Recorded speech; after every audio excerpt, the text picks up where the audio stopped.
Bienvenidas, bienvenidos y bienvenidas a este episodio especial del podcast. Hoy nos juntamos a conversar sobre la psicología social, pero desde un lugar más humano, más situado. Este episodio es más bien una charla entre colegas, entre estudiantes, entre personas que venimos preguntándonos cosas.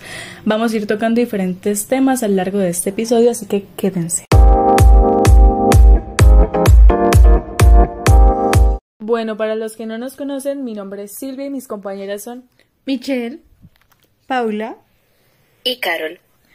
Y el día de hoy, en nuestro primer episodio titulado Hablando un poco de sociedad, vamos a tratar de resolver la pregunta ¿qué es la psicología social? Así que no se les olvide ir por su snack favorito para acomodarse y escucharnos porque esto va a estar súper bueno.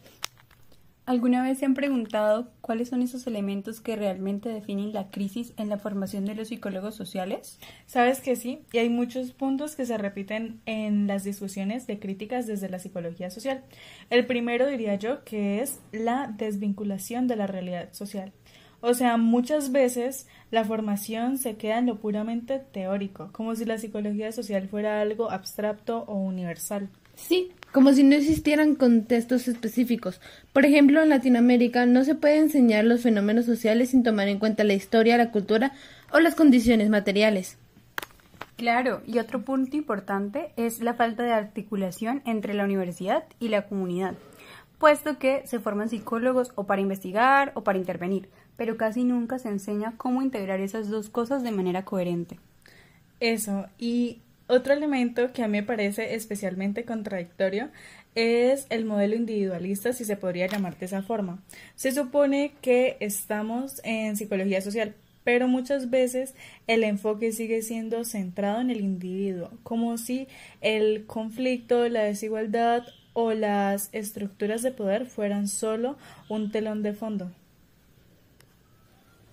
Por supuesto, hay que ver que esta crisis no es solamente un tema académico. Es importante porque afecta directamente la capacidad de la psicología, para responder a los desafíos sociales que se nos presentan. Si no formamos profesionales críticos, éticos y realmente contextualizados, difícilmente vamos a poder contribuir a una transformación social real. Bueno, ya que hablamos de psicología social, también vale la pena preguntarnos cómo surge. ¿Por qué no se construyó igual en todos los lugares, no? Claro, como cuando comparamos Europa, Norteamérica y Latinoamérica, nos damos cuenta que cada una tiene una forma distinta de entender la psicología social. Eso cambia completamente la forma en que se investiga y se interviene. Sí, y a mí me parece clave preguntarnos justamente eso. ¿Cuáles son estas concepciones sobre la psicología social predominantes en cada contexto? Porque esas concepciones no son neutras, vienen de historias, de conflictos, de condiciones sociales bien particulares para cada uno.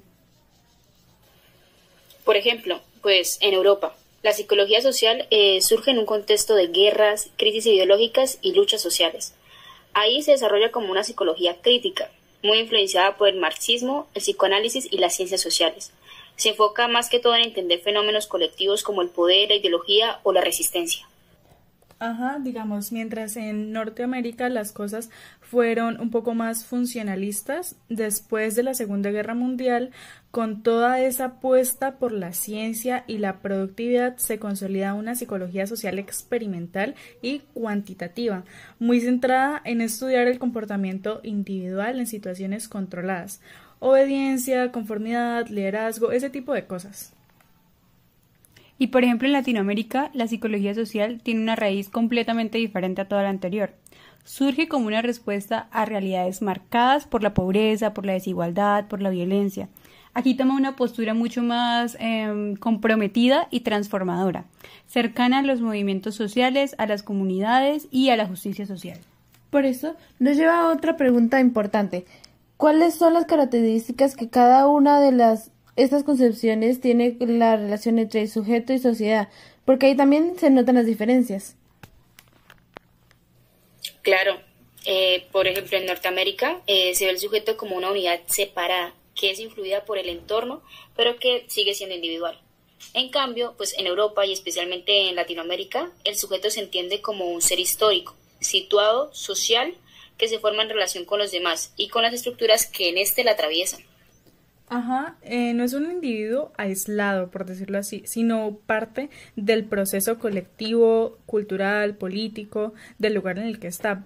Por eso, en nuestras regiones, la psicología social se pregunta más por el lugar del sujeto en la historia, en la comunidad, en la lucha.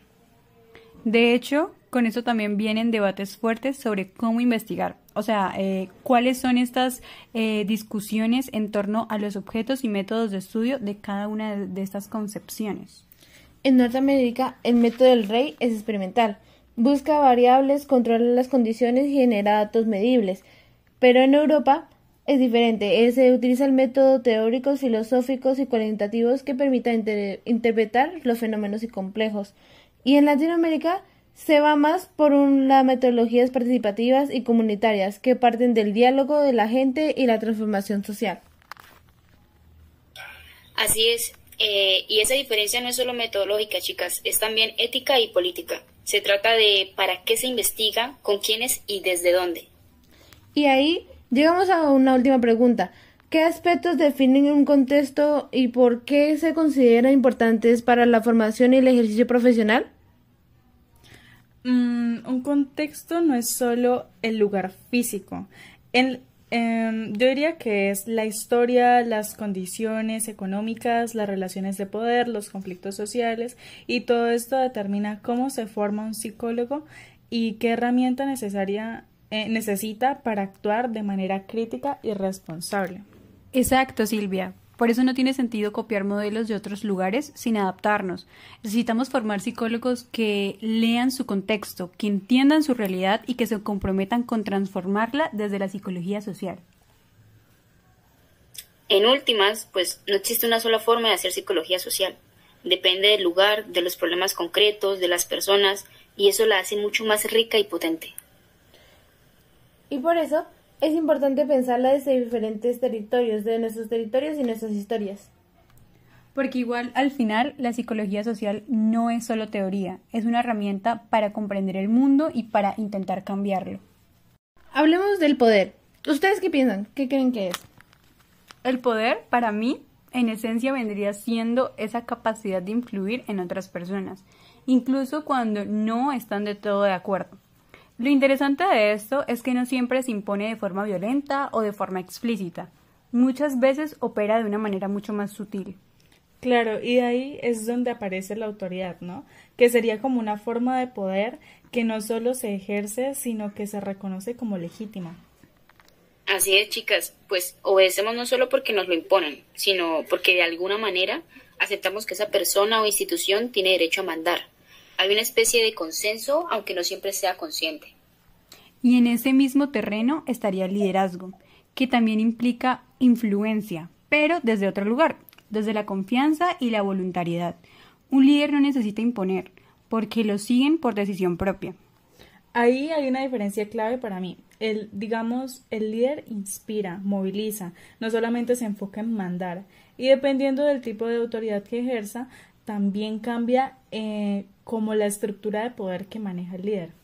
Por cierto, hablando de eso, Max Weber habló de 3 formas clásicas de autoridad. La primera es la tradicional, que se basa en la costumbre, por ejemplo, los reyes, es decir, la monarquía. Y luego de esa, Michelle, está la carismática, que esta gira en torno a la figura del líder, a su magnetismo personal, su capacidad de inspirar, pues esta es menos estructural y lleva más que todo lo emocional.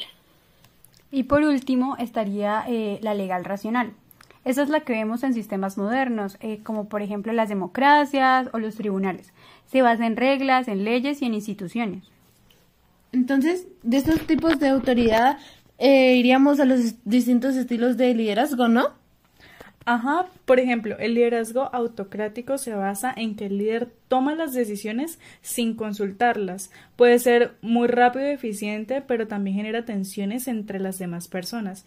Se apoyan en una ideología más que todo vertical. Después vendría el liderazgo democrático, que promueve ya más la participación, el diálogo, la toma de decisiones colectiva. Es más horizontal, más cooperativa.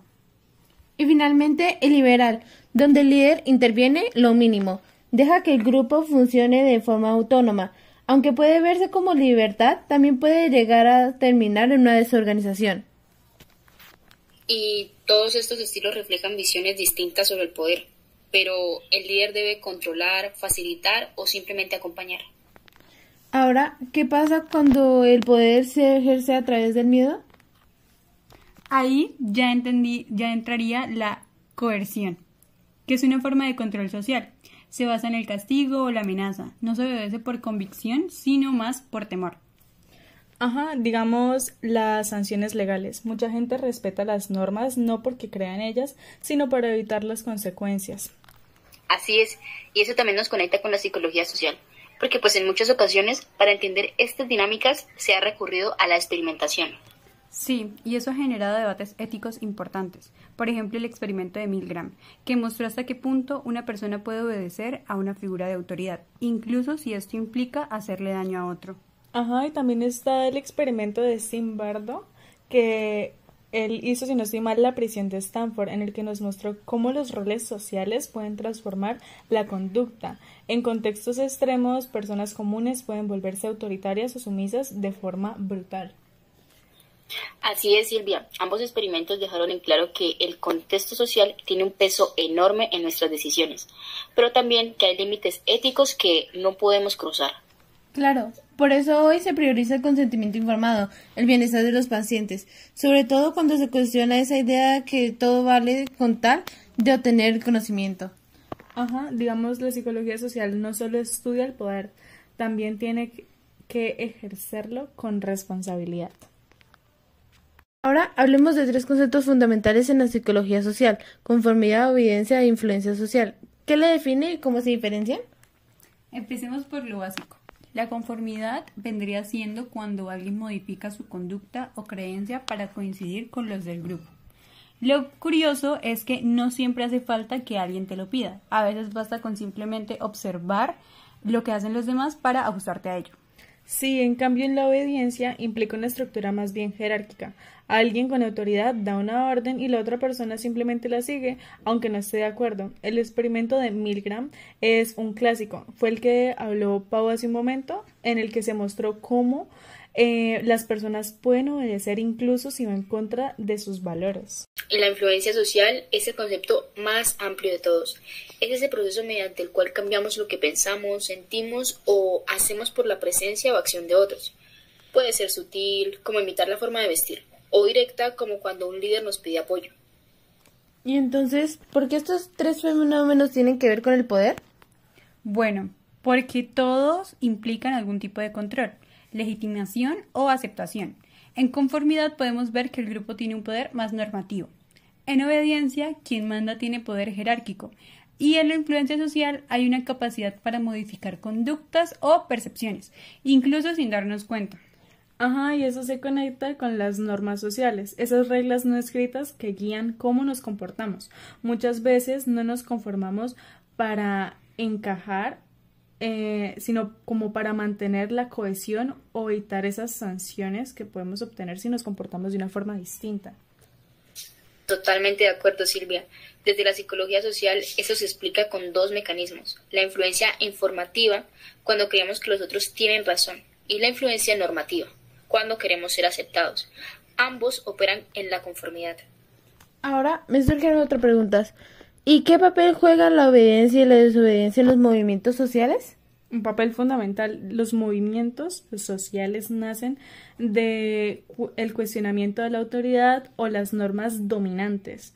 La desobediencia civil es una forma de resistencia que suele tener base ética o moral. Justamente, lo interesante de esto es entender por qué algunas personas obedecen a sistemas injustos y otras se rebelan. Milgram y Zimbardo mostraron lo fácil que es obedecer, pero también se ha estudiado el coraje moral y cómo los líderes pueden fomentar la desobediencia ética. Ahí vemos exactamente cómo el liderazgo puede movilizar hacia el cambio, no solo mantener el orden, porque el poder también puede usarse para resistir, no solo para mandar. Ahora, si volvemos a la influencia social, ¿cómo se diferencian las influencias informativa de la normativa? La informativa vendría siendo cuando asumimos que el grupo sabe algo que nosotros no. Si todo el mundo corre hacia una salida, podemos asumir que hay peligro, aunque en realidad no sepamos bien qué pasó. Y la normativa, en cambio, es ese deseo de pertenecer, de no ser el raro o excluido. Cambiamos para encajar, no necesariamente porque creamos que el grupo tenga razón. Así es, ambas tienen efectos enormes en decisiones colectivas, consumo y política, especialmente en cómo se sostienen los movimientos sociales.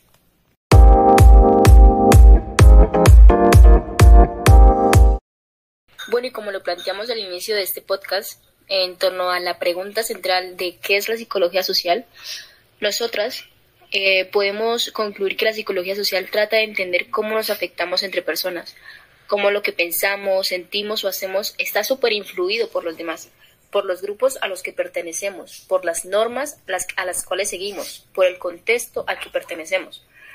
Nos muestra que no decidimos en solitario, que pues muchas veces actuamos por costumbre, por precisión, por querer encajar o incluso por querer resistir. Y también nos ayuda a ver cómo el poder, los estereotipos o el liderazgo están metidos en lo cotidiano, aunque no siempre nos demos cuenta, claro está. Entonces, si uno se lo pregunta en simple, la psicología social sirve para mirar lo psicológico con ojos sociales, para entender que lo personal casi nunca es solo personal. Bueno, esto ha sido todo por el día de hoy. Muchas gracias por escucharnos. Espero que nos sintonicen pronto en un nuevo episodio. Esto ha sido Sin Máscaras.